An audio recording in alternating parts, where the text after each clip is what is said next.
Something has changed within me.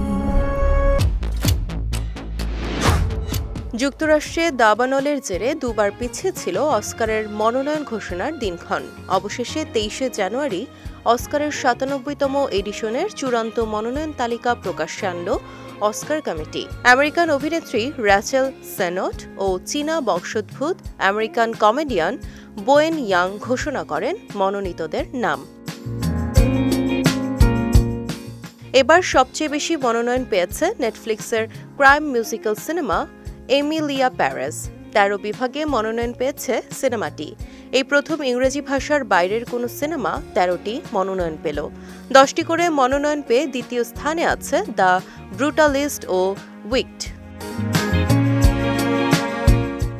এদিকে the Brutalist সিনেমায় অভিনয় করে অস্কারের ৯৭তম আসরে সেরা অভিনেতা নির্বাচিত হয়েছেন অ্যাড্রিয়ান ব্রডি এবং উইকড সিনেমায় অভিনয় করে সেরা অভিনেত্রী হয়েছেন সিনথিয়া এরিফো।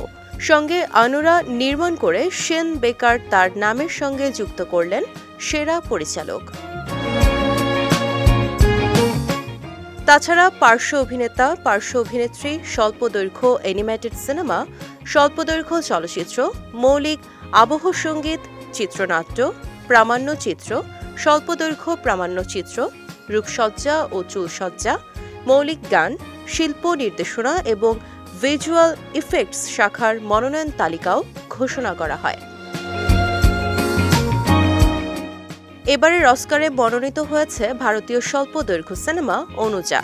ছবিটি মনোনয়ন পেয়েছে সেরা লাইভ অ্যাকশন শর্ট ফিল্ম বিভাগে। অ্যাডাম জে গ্রেভস পরিচালিত এই সিনেমার অন্যতম প্রযোজক বলিউড হলিউড অভিনেত্রী প্রিয়াঙ্কা চোপড়া। দিল্লির এক পোশাক কারখানায় কাজ করা দুই বোনের গল্প নিয়ে তৈরি হয়েছে সিনেমাটি।